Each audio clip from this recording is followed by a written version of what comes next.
Assalamualaikum warahmatullahi wabarakatuh. Hai, selamat pagi dan salam sejahtera untuk kita semua. Apa kabar anak hebat Surabaya? Kalian masih tetap di rumah ya untuk menyaksikan acara ini? Nah, kembali lagi di acara kesayangan kita, belajar dari rumah bersama guruku. Anak-anak, tayangan ini adalah kerjasama dari Dinas Pendidikan Kota Surabaya dan SBO TV yang selalu mengerti. Anak-anak, dalam 30 menit ke depan masih bersama acara ini. Pada hari ini kita akan ditemani oleh Ibu.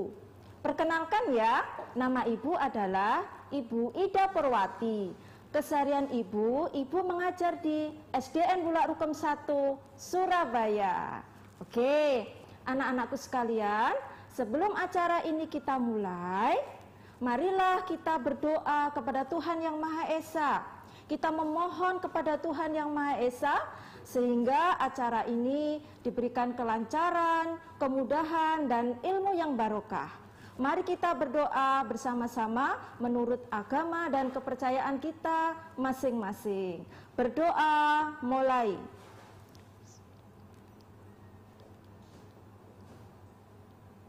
Berdoa selesai. Anak-anakku, kira-kira hari ini mau belajar apa ya? Nah, untuk hari ini kita sudah masuk pada tema 7, subtema 3, pembelajaran 3 dan 4. Kalian siapkan buku tulisnya dan juga alat tulisnya jangan lupa. Dan juga nanti kalian bisa membuka halaman di buku tema kalian, halaman 174 sampai dengan 190. Oke anak-anak? Pada kesempatan ini, nanti setelah belajar di SBO TV, kalian diharapkan untuk bisa menjelaskan apa sejarah lahirnya Pancasila di negara kita ya, Indonesia tercinta. Yang kedua, apa sih peran Pancasila dalam keberagaman bangsa? Tentunya untuk bangsa kita tercinta, yaitu bangsa Indonesia. Yang ketiga, nanti kalian diharapkan untuk bisa menjelaskan cara melestarikan budaya yang ada di Indonesia tentunya ya. Kalian kan tahu budaya di Indonesia itu sangat beragam. Oke, kita mulai ya untuk pembelajaran hari ini. Anak-anakku sekalian, kita mulai dengan lahirnya Pancasila. Tentu kalian sudah tidak asing ya dengan kata Pancasila itu. Tapi, apakah kalian sudah tahu bagaimana sejarah lahirnya Pancasila di Indonesia? Oke, kita lihat, kalian lihat di layar kaca kalian. Pancasila itu berasal dari bahasa Sanskerta.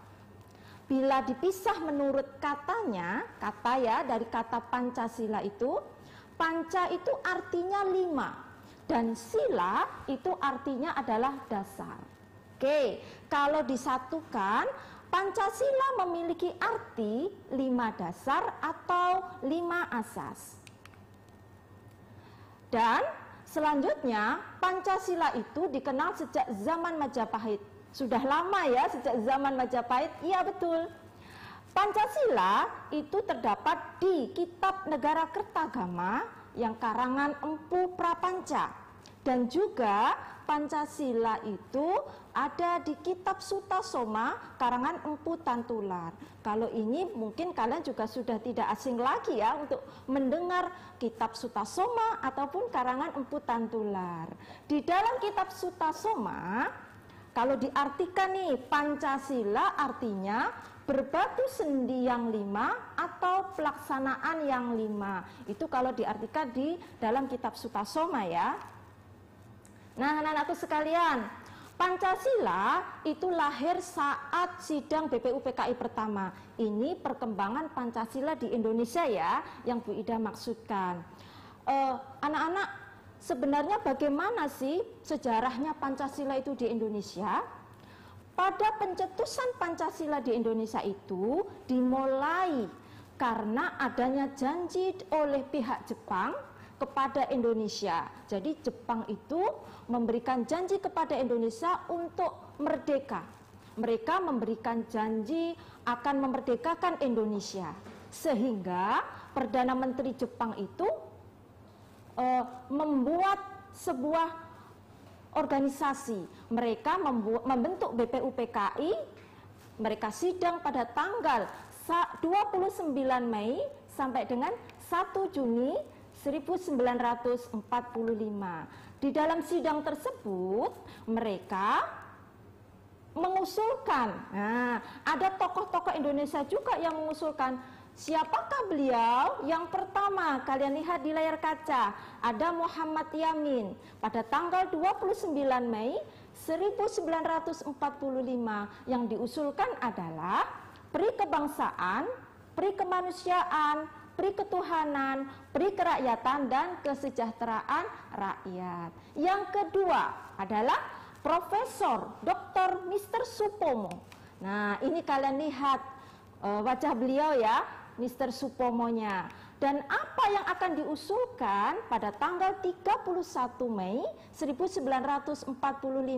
Yang pertama adalah persatuan, yang kedua kekeluargaan, yang ketiga keseimbangan lahir dan batin, yang keempat musyawarah, dan yang kelima adalah keadilan rakyat. Dan yang ketiga, mungkin kalian juga tidak asing lagi nih, Insinyur Soekarno. Nah, ini wajah beliau, kalian juga pasti sudah tahu ya. Pada tanggal 1 Juni 1945 yang diusulkan adalah internasionalisme, peri kemanusiaan, mufakat dan demokrasi, kesejahteraan sosial, dan ketuhanan yang Maha Esa. Nah, untuk memberikan nama 5 dasar, sehingga dicetuskan namanya Pancasila. Sehingga pada tanggal 1 Juni 1945 waktu itu disebut sebagai hari lahirnya Pancasila. Ya, oke anak-anak, jangan kemana-mana ya. Tetap di acara kesayangan kita, belajar dari rumah bersama guruku. Oke anak-anak, kembali lagi di acara kesayangan kita, belajar dari rumah bersama guruku. Nah, tadi sudah Bida jelaskan ya tentang 3 tokoh yang mengusulkan dasar dalam Pancasila. Selanjutnya, pada tanggal 18 Agustus 1945 disahkan Undang-Undang Dasar 1945 di sidang PPKI, termasuk pembukaan Undang-Undang Dasar 1945, di mana pada alinea keempat terdapat muatan isi rumusan prinsip dasar negara yang disebut Pancasila. Nah, anak-anakku, Pancasila yang dimaksud di sini adalah yang kita kenal sampai sekarang. Di mana bunyi silanya, insya Allah kalian sudah bisa semua ya. Kita sebutkan satu-satu. Yang pertama adalah ketuhanan yang Maha Esa. Yang kedua, kemanusiaan yang adil dan beradab. Yang ketiga adalah persatuan Indonesia. Yang keempat, kerakyatan yang dipimpin oleh hikmat kebijaksanaan dalam permusyawaratan perwakilan.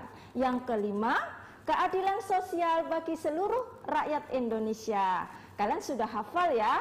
Oke, dilanjutkan. Dalam perkembangan Indonesia, kita tentunya sudah bisa menerapkan nilai-nilai Pancasila di masyarakat Indonesia ya tentunya.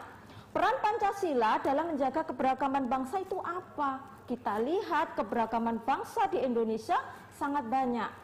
Ada budaya, ada suku, ada tari-tarian, ada adat istiadat, agama, dan lain-lainnya. Apa sih peran Pancasila dalam menjaga keberagaman bangsa?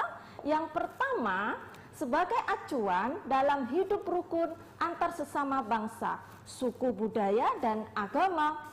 Yang kedua, sebagai pedoman nilai dan norma untuk menyikapi pengaruh dan perkembangan iptek atau perkembangan teknologi. Yang ketiga, sebagai acuan dalam membentuk kepribadian bangsa Indonesia agar tidak hilang. Oke, sekarang kalian bisa lihat gambar yang ada di bawah ini. Kira-kira ini gambar apa ya?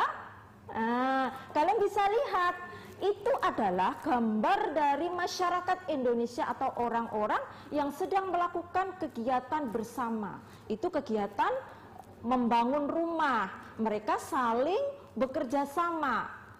Nah, nilai dan sikap apa yang mereka sedang usung atau mereka sedang laksanakan sebagai pengamalan nilai Pancasila yang ada di Indonesia? Nah, kita jawab bersama-sama, gotong royong. Betul sekali.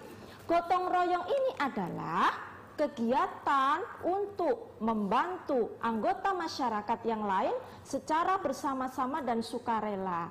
Ingat ya, sukarela.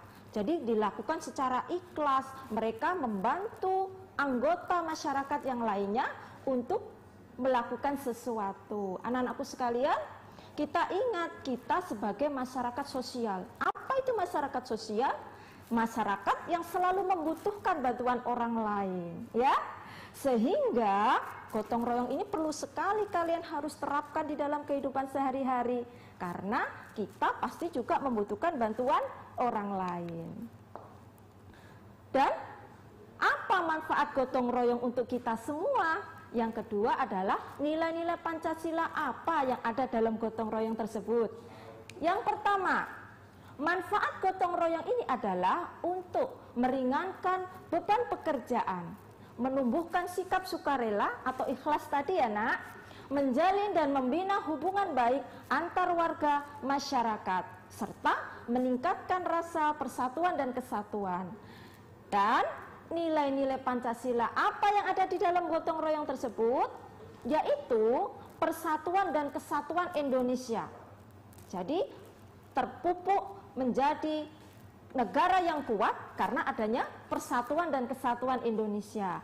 Yang kedua, kerjasama, kekeluargaan, tolong menolong serta peduli dengan sesama, ya. Atau kita tidak boleh acuh atau cuek dengan yang lainnya. Oke, kita lanjutkan ya nak. Sebagai generasi penerus bangsa, kita harus ingat apa yang pernah diucapkan oleh Bung Karno. Kita lihat, bersatu karena kuat, kuat karena bersatu. Jadikanlah pedoman tersebut dalam rangka untuk mengisi kemerdekaan yang ada di Indonesia dalam kondisi keberagaman dan perbedaan yang banyak. Oke. Kita lihat juga, nah, bagaimana cara kita sebagai generasi penerus bangsa untuk mengisi kemerdekaan. Salah satunya dengan melestarikan budaya bangsa dengan cara mempelajarinya.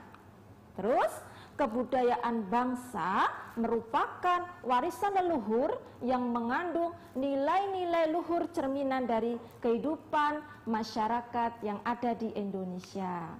Kita lihat dan kita amati. Kalian lihat di layar kaca kalian ya nak, yang ada di gambar sesuai dengan yang ada di rumah kalian masing-masing.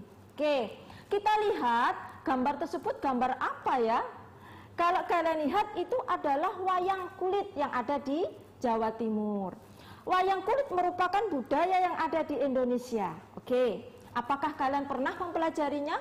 Saya yakin anak-anak hebat Surabaya pasti ada yang pernah mempelajarinya. Kalaupun yang tidak mempelajarinya mungkin sudah pernah melihat atau menyaksikan di layar televisi atau di internet bisa, di HP juga bisa.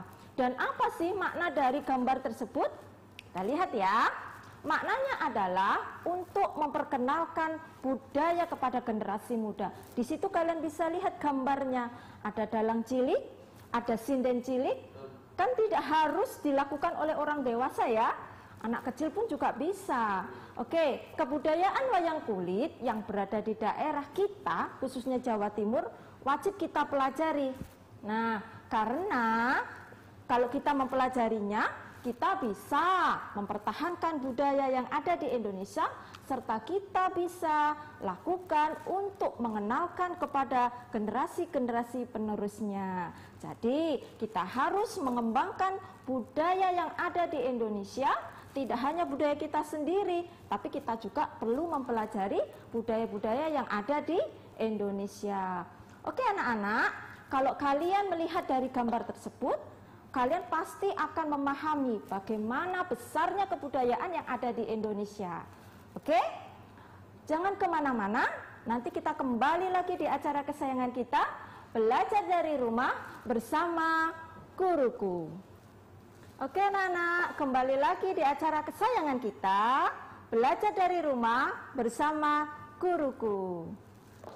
Nah, untuk hari ini kalian bisa buka buku tema kalian halaman 184.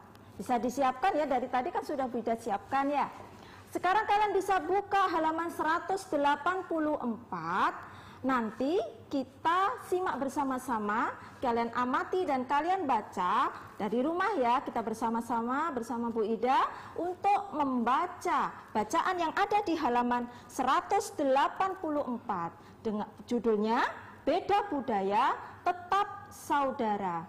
Bu Ida hanya akan membacakan sedikit yang ada di depan, kalian simak sesuai dengan buku yang kalian pegang di rumah masing-masing. Oke. Beda budaya, tetap saudara. Melestarikan dan mengembangkan budaya bangsa merupakan sikap yang perlu dikembangkan sebagai perwujudan sikap positif dalam menyikapi keragaman. Selain itu, juga merupakan sikap dan kegiatan positif untuk mengisi kemerdekaan. Kalian bisa lanjutkan ya membacanya di rumah.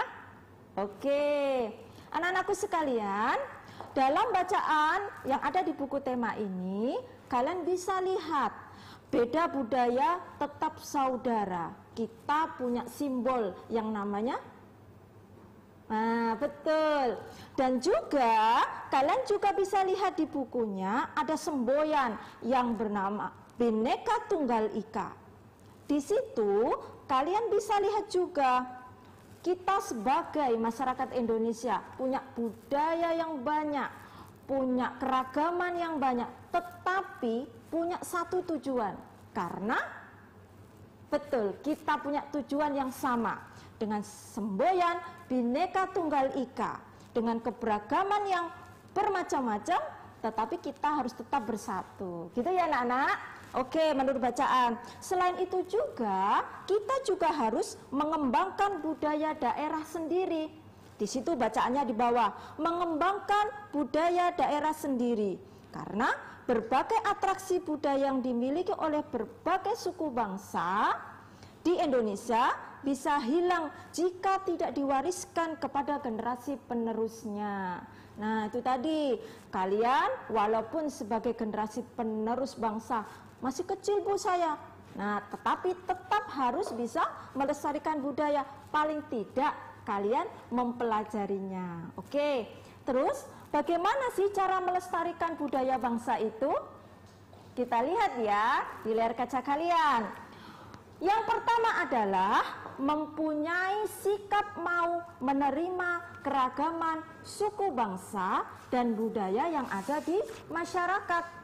Yang kedua, mempelajari budaya daerah lain.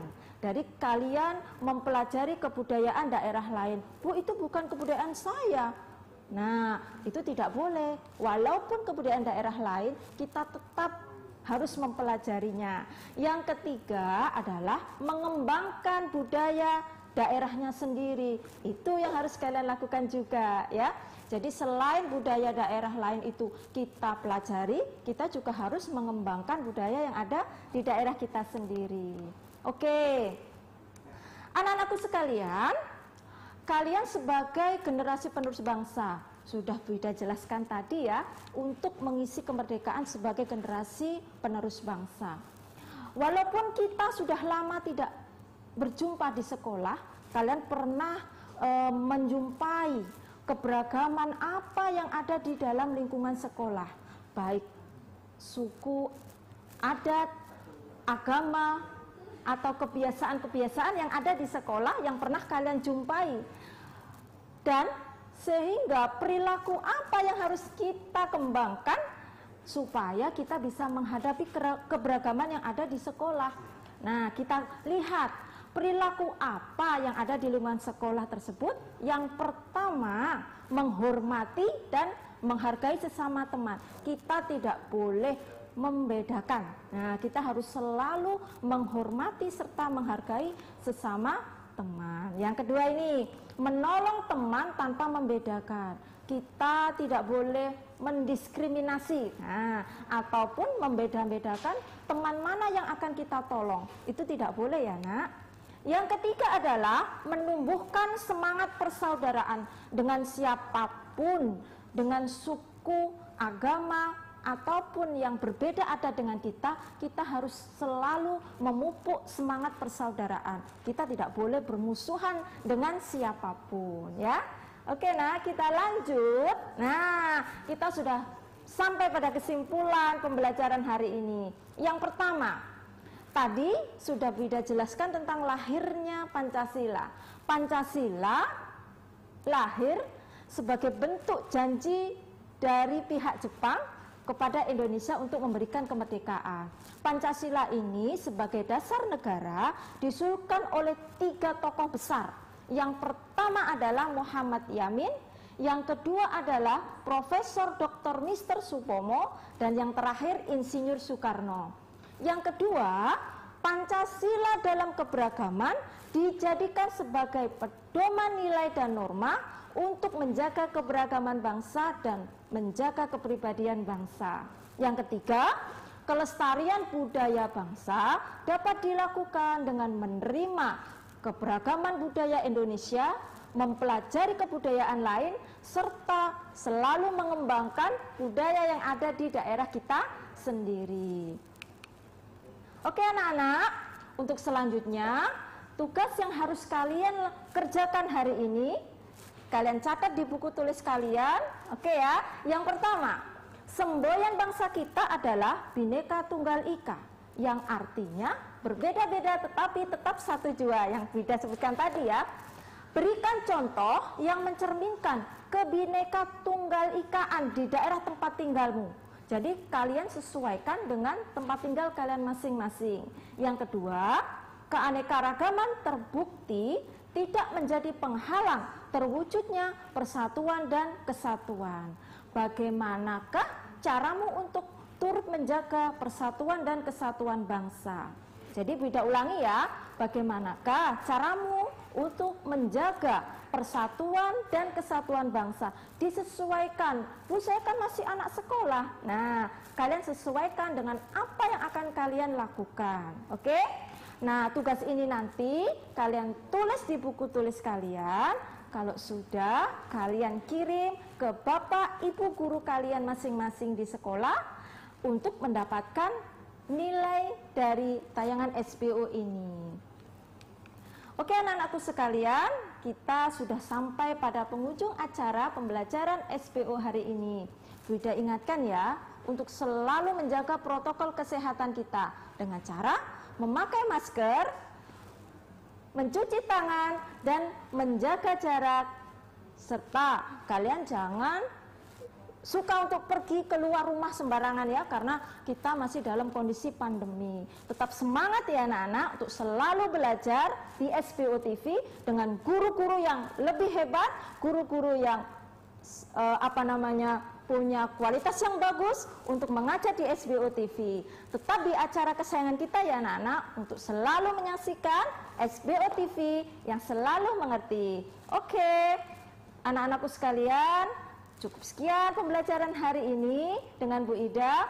Dilanjutkan besok, jangan lupa ya. Oke, sekarang kita akhiri pembelajaran hari ini bersama Bu Ida. Tetap di acara Belajar dari Rumah bersama guruku. Wassalamualaikum warahmatullahi wabarakatuh. Bye-bye.